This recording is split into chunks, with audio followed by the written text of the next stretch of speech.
الرحیم ان الذين يكتمون ما انزل الله من الكتاب ويشترون به ثمنا قليلا اولئك ما يأكلون في بطونهم الا النار ولا يكلمهم الله يوم القيامة ولا يزكيهم ولهم عذاب علیم صدق اللہ العظیم۔ سورۃ البقرہ آیت نمبر 174، 75، 76۔ اللہ فرماتے ہیں بے شک وہ لوگ جو چھپاتے ہیں، ان الذین یکتمون، یکتمون کتمان سے ہے، بے شک وہ لوگ جو چھپاتے ہیں ما انزل اللہ من الکتاب، ان احکام کو جو اللہ نے کتاب میں اتارے، وَيَشْتَرُونَ بِهِ ثَمَنًا قَلِيلًا، اور اس کے بدلے میں حقیر دنیا وصول کرتے ہیں، اولئک ما یأکلون فی بطونہم الا النار، یہی لوگ ہیں جو اپنے پیٹوں میں جہنم کی آگ بھر رہے ہیں، وَلَا يُكَلِّمُهُمُ اللَّهُ يَوْمَ الْقِيَامَةِ، اللہ ان سے قیامت والے دن کلام نہیں فرمائیں گے، بات نہیں فرمائیں گے، وَلَا يُزَكِّيهِمْ، اللہ ان کو پاک نہیں فرمائیں گے، وَلَهُمْ عَذَابٌ عَلِيمٌ، ان کے لیے دردناک عذاب ہوگا، اولئک الذین اشتروا الضلالۃ بالہدیٰ، یہی وہ لوگ ہیں جنہوں نے ہدایت کے بدلے میں گمراہی کو لے لیا، والعذاب بالمغفرہ، مغفرت اور معافی کے بدلے میں عذاب کو لے لیا، فما اصبرہم علی النار، اللہ فرماتے ہیں کتنا صبر رکھنے والے ہیں آگ کا عذاب سہنے پر، ذالک بان اللہ نزل الکتاب بالحق، یہ سب کچھ اس لیے ہوا کہ اللہ نے کتاب تو حق کے ساتھ اتاری، وَإِنَّ الَّذِينَ اخْتَلَفُوا فِي الْكِتَابِ، جن لوگوں نے کتاب اللہ میں اختلاف کیا، لفی شقاق بعید، ضد کی وجہ سے بہت دور گمراہی میں جا پڑے۔ اس سے پچھلی آیت مبارکہ میں کچھ جو حرام چیزیں تھیں ان کا بیان ہوا تھا، اور جو یہود تھے یہ حرام کو حلال، حلال کو حرام ٹھہرا لیتے تھے، خنزیر کو حلال کہتے ہیں، عیسائیوں کے ہاں آج بھی ہے، خنزیر ان کی فیوریٹ غذا ہے۔ اللہ نے اس آیت مبارکہ اس کے ساتھ ہی کتمان حق والی آیت کو لے آئے، فرمایا وہ حرام کو حلال ٹھہرانا، حلال کو حرام ٹھہرانا یہ بھی گناہ ہے، وبال ہے، اس سے بھی بڑا گناہ ہے کسی مسئلے کو چھپا لینا، یہ بھی بہت بڑا گناہ ہے کسی مسئلے کو چھپا لینا، کسی حق بات کو چھپا لینا، اور چھپانے کی ریزن کیا ہے؟ پیسے بٹورنا، پیسے وصول کرنا، مفادات، دنیاوی مفادات حاصل کرنا۔ تو فرمایا بے شک وہ لوگ جو کتاب اللہ کو چھپا لیتے ہیں، کتاب اللہ کے مسائل کو، یہ لوگ کون تھے؟ یہ یہود تھے، کیونکہ جو مشرکین مکہ تھے ان کے پاس کوئی کتاب نہیں آئی تھی، جو مشرکین مکہ تھے جہاں میرے نبی علیہ السلام بھیجے گئے، جس قوم میں، جس قبیلے میں، ان کے پاس پہلے کوئی کتاب نہیں آئی، اس لیے تو علماء نے لکھا جو حضور کی آمد سے پہلے اس دنیا سے رخصت ہو گیا ان کے بارے میں کچھ نہ کہو، جنتی ہیں یا جانوی، یہ میرا رب جانتا ہے، کچھ بھی نہیں کہنا۔ اور اب بھی علماء کہتے ہیں ایسی کوئی جگہ جہاں پہ حضور علیہ الصلاۃ والسلام خود نہیں پہنچے، ان کی تعلیمات نہیں پہنچی، کوئی ایسی جگہ اگر کوئی ہے، ان سے اگر صرف پوچھا جائے گا تو صرف اور صرف توحید کا پوچھا جائے گا، وہ تیرا اللہ پہ ایمان تھا، صرف توحید کا پوچھا جائے گا، باقی کسی مسائل سے۔ یہ علماء کی اپنی رائے ہے، فقہاء کی اپنی رائے ہے۔ تو اس آیت سے مراد یہود ہیں۔ یہود کیا کرتے تھے؟ مسائل کو چھپا لیتے تھے، تحریف لفظی کے بھی مرتکب، معنوی کے بھی مرتکب۔ تحریف لفظی کس طرح کرتے تھے؟ کسی لفظ کو بڑھا دیتے تھے، کسی لفظ کو کم کر دیتے تھے، معنی بدلنے کے لیے، اپنے مطلب کا معنی جو ان کو مطلوب ہوتا تھا، کسی بڑے سے پیسے لیے ہوتے تھے، اس کے مفاد کا مطلب بنانے کے لیے اس طرح کے کام کرتے تھے۔ من الذین ہادو، اللہ کہتے ہیں یہ یہودی ہیں، ہادو یہودی سے، یحرفون الکلم عن مواضع، یہ کلمات کو ان کی جگہوں سے ہیر پھیر کر لیتے تھے۔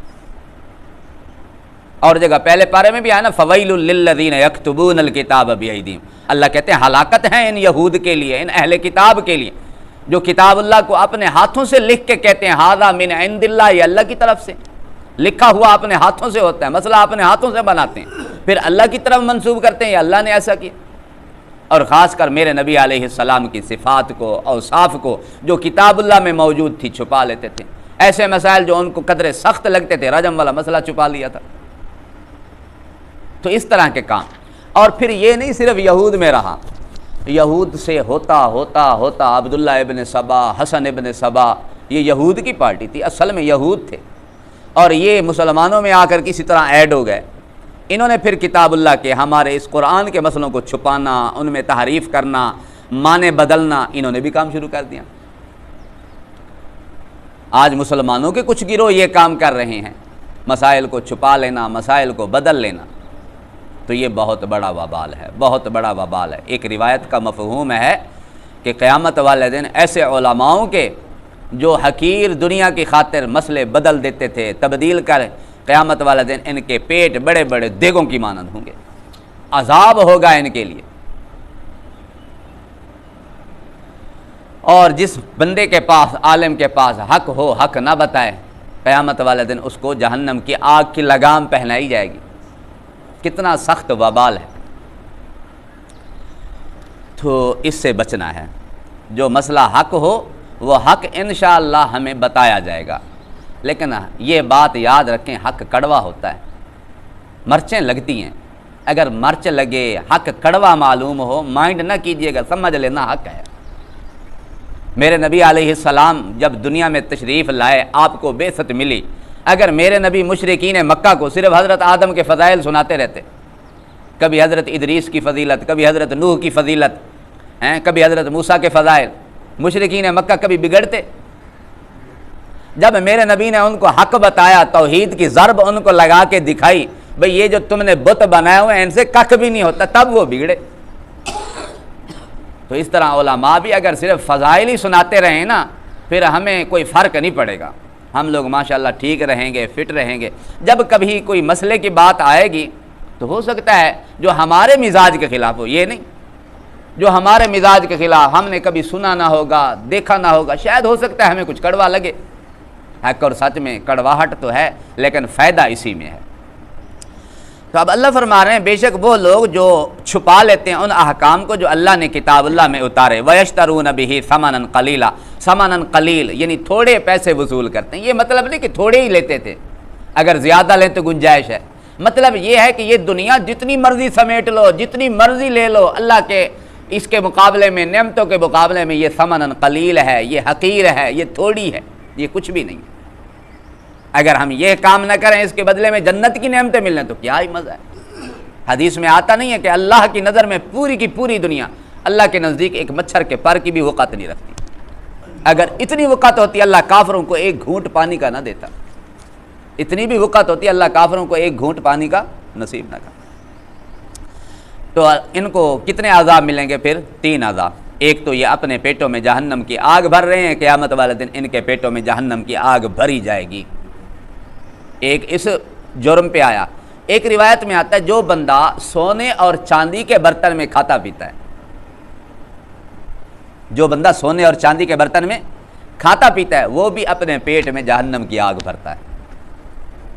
ایک اور جگہ سورۃ نساء میں آئے گا، ان الذین یاکلون اموال الیتامی ظلما انما یاکلون فی بطونہم نارا۔ اللہ کہتے ہیں جو یتیموں کا مال نہ حق کھاتے ہیں، ظلمن کھاتے ہیں، وہ بھی اپنے پیٹوں میں جہنم کی آگ بھر رہے ہیں۔ یتیموں کا مال کھانے والا، مسائل کو چھپانے والا، اللہ کے کتاب کے احکام کو چھپانے والا، سونے چاندی کے برتن میں کھانے پینے والا، یہ اپنے پیٹوں میں جہنم کی آگ بھرتے ہیں۔ اس سے ہم اپنے آپ کو بچائیں۔ میرے نبی علیہ السلام نے ایک دفعہ اتنا پیارا سمجھایا جس طرح چھوٹے بچوں کو سمجھایا جاتا ہے۔ میرے نبی نے ایک ہاتھ میں ریشم لیا، ایک ہاتھ میں سونا لیا، اور یوں ہاتھ اونچے کر کے میرے نبی نے فرمایا یہ میری امت کے مردوں پر حرام ہے، حرام ہے۔ میری امت کے مردوں پر سونا بھی حرام، سونے کی انگوٹھی نہیں، سونے کے زیورات مرد نہیں پہن سکتے۔ چاندی کی اجازت ہے کہ مرد پہننا چاہیں انگوٹھی 3.5 ماشا تک چاندی کی انگوٹھی پہن سکتے ہیں، سونا پہننے کی اجازت نہیں، اور میری امت کے مردوں پر ریشم بھی حرام۔ تو اللہ فرماتے ہیں جو لوگ کتمان حق کرتے ہیں، بدلے میں پیسے لیتے ہیں، ان کے لیے کیا ہے وبال، یہ اپنے پیٹوں میں جہنم کی آگ بھر رہے ہیں۔ وَلَا يُكَلِّمُهُمُ اللَّهُ يَوْمَ الْقِيَامَةِ، قیامت والے دن اللہ ان سے بات نہیں فرمائیں گے، اللہ ان سے اتنے ناراض ہوں گے۔ قیامت والا دن تو عدل کا دن ہے، میرا رب ایک ایک سے کلام کرے گا، لیکن جو کتمان حق کر رہے ہیں میرا رب ان سے اتنا ناراض ہوگا، ان سے بات نہیں کرے گا، فرشتوں کو کہے گا ان کو یہ کہہ دو، ان سے بات میرا رب نہیں کرے گا۔ وَلَا يُزَكِّيهِمْ، نہ اللہ ان کا تزکیہ کرے گا، نہ اللہ ان کو پاک صاف کرے گا۔ دیکھیں ہم لوگ جتنے مرضی گناہ گار ہوں نا، اللہ ہمارا تزکیہ کرتے رہتے ہیں، کبھی دنیا میں پریشانی دے کے، مصیبت دے کے، کوئی اس طرح کا دکھ تکلیف دے کے، بیماری دے کے میرا رب تزکیہ کرتے ہیں۔ میرے نبی کے ایک صحابی ہیں، ایک دفعہ اپنی وہ اہلیہ سے اتنا خوش ہوئے نا، کہنے لگے آج جو مرضی مانگنے مانگ۔ اس نے کہا میں نے طلاق دے۔ میں بڑا خوش ہوا، بھئی آج جو مرضی مانگتی ہے مانگ، تو عجیب ہے، آج تجھ سے میں اتنا خوش ہوں تو طلاق مانگتی ہے؟ انہوں نے کہا ہاں مجھے طلاق دے، تو نے خود وعدہ کیا جو مرضی مانگ۔ انہوں نے کہا پھر حضور سے پوچھتے ہیں، چلتے ہیں حضور کے پاس۔ اب میاں بیوی دونوں جا رہے ہیں، راستے میں شوہر کو ٹھوکر لگی، ٹھوکر جس طرح کوئی لگ جاتی، پاؤں زخمی ہوا، عورت نے اپنے دوپٹے سے کوئی نہ کوئی وہ چیر پھاڑ کیا اور اس کی پٹی کا انتظام کیا، دوپٹے کو پھاڑ کے اس نے اس کی پٹی باندھی، کہنے لگی اب میں طلاق نہیں لیتی، اب واپس چلتے ہیں۔ صحابی نے کہا نہ مجھے تیرے طلاق کا مطالبہ کرتے ہوئے سمجھ آئی، اور نہ ہی جب تو پیچھے ہوئی طلاق کے مطالبے سے، نہ اب سمجھ آ رہی ہے کیا بات ہے، ماجرا کیا ہے؟ اس نے کہا میں نے حضور علیہ السلام سے سنا تھا جب بندے کو تکلیف آتی ہے یہ اس کے مومن ہونے کی علامت ہوتی ہے، میں تب سے تجھے دیکھ رہی تھی کہ تجھے کتنا عرصہ ہو گیا آج تک تکلیف نہیں آئی، مجھے تیرے ایمان میں شبہ ہونے لگ گیا کہیں تو منافق نہیں، اس لیے میں نے طلاق کا مطالبہ کیا تھا۔ جب اب حضور کے پاس آ رہے تھے راستے میں ٹھوکر لگی، تکلیف تو تجھے آ گئی، میں نے سوچ لیا تو پکا مومن ہے لہٰذا میں طلاق نہیں دیتی۔ تو اللہ ہمارا تزکیہ کرتے رہتے ہیں، پریشانی دے کے، دکھ دے کے، تکلیف دے کے، اور قبر میں جب عذاب ہوتا ہے، مومنوں کو عذاب ہوتا ہے، اللہ اس کا تزکیہ کر رہے ہوتے ہیں، پاک صاف کر رہے ہوتے ہیں۔ قیامت والے دن جب رب کی عدالت میں آئے پاک صاف ہوں۔ میرے نبی کے ایک صحابی ہیں غالباً حضرت معاذ، جب ان کا انتقال ہوا میرے نبی علیہ السلام خود قبر میں اترے، حضرت معاذ کو قبر میں اتارا، اور پھر جب نکلے میرے نبی علیہ السلام پریشان ہیں، مغموم ہیں، میرے نبی نے فرمایا معاذ کو بھی ضغط ہے، قبر پیش آ گیا، ایک دفعہ قبر نے انہیں دبوچ دیا ہے، پسلیاں ایک دوسرے میں قبر نے ملا دی ہیں، اور یہ ضغطہ قبر مومنین کو، صحابہ کو جو آتا ہے درجات کی بلندی کے لیے اور تزکیہ کے لیے، پاک صاف کرنے کے لیے، اللہ اس طرح کر دیتے ہیں۔ تو اللہ ہمارا تزکیہ کرتے ہیں دنیا میں پریشانی دے کے، دکھ دے کے، تکلیف دے کے، اور قبر میں بھی اگر کوئی عذاب ہوگا تزکیہ ہو جائے گا، قیامت والے دن بھی اگر کوئی گناہگار ثابت ہوئے اللہ جہنم میں ڈال کے تزکیہ کر دیں گے، پاک صاف کر کے جنت میں لے جائیں گے۔ لیکن اللہ فرماتے ہیں ایسے لوگ جو حق کو چھپا رہے ہیں اللہ ان کا تزکیہ بھی نہیں فرمائیں گے، اللہ ان کو پاک صاف نہیں فرمائیں گے، یہ سدا جہنم میں پڑے رہیں گے۔ وَلَهُمْ عَذَابٌ عَلِيمٌ، ان کے لیے دردناک عذاب ہوگا۔ اور اللہ کہتے ہیں ان کی ذرا سوچ دیکھو، سمجھ دیکھو، انہوں نے گمراہی لے لی، ہدایت دے دی، انہوں نے اللہ کا عذاب مول لے لیا، جو اللہ کی مغفرت تھی، رحمت تھی، اس کو پرے رہنے دیا۔ اللہ فرماتے ہیں بڑے عجیب لوگ ہیں، کتنا ان کو جو رب کا عذاب ہے سہنے پر یہ صبر کر رہے ہیں، اپنے آپ کو جہنم کے عذاب کا مستحق بنا رہے ہیں۔ تو یہ بڑا وبال ہے، اللہ تعالی ہم سب کو سمجھ کی توفیق نصیب فرمائے، اللہ حق سچ کہنے والا بھی بنائے، حق سچ سننے کی توفیق بھی نصیب فرمائے، اللہ حق سچ پر عمل کرنے والا بھی بنائے۔ وآخر دعوانا الحمدللہ۔